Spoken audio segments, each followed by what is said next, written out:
Sur le port de plaisance de Metz, Roby Yakuzo, skipper du Solis, propose tous les jours des visites de la ville à bord de son bateau. Alors le Solis, c'est un bateau solaire qui est un bateau promenade, passager, et donc qui est alimenté par des panneaux solaires. Les panneaux solaires alimentent des batteries qui alimentent un moteur électrique. S'il fait vraiment pas beau plusieurs jours d'affilée, on peut brancher comme une voiture électrique ou comme n'importe quel appareil électrique. On recharge les batteries à quai. On a 8 heures d'autonomie minimum avec les batteries pleines. Il peut faire moche ou naviguer de nuit pendant 8 heures sans problème. C'est même 10 heures de navigation. J'ai eu l'occasion de tester une fois.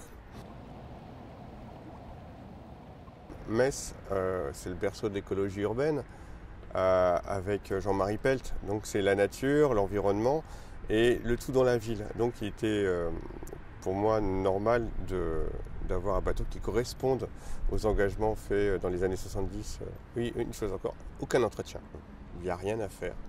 Il n'y a rien. Il n'y a pas besoin de changer les turbines, il n'y a pas de pompe à eau, il n'y a pas d'injection, il n'y a pas d'huile, il n'y a rien.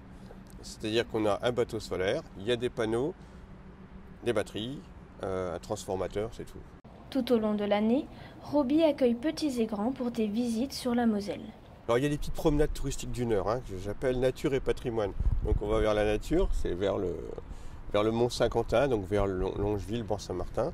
On passe entre les îles où on a la vision au niveau de l'eau de quelque chose de très sauvage, avec une belle faune, une flore intéressante. Et puis après, on va voir le bras principal qui est la Moselle canalisée, donc là où on peut croiser des bateaux de commerce.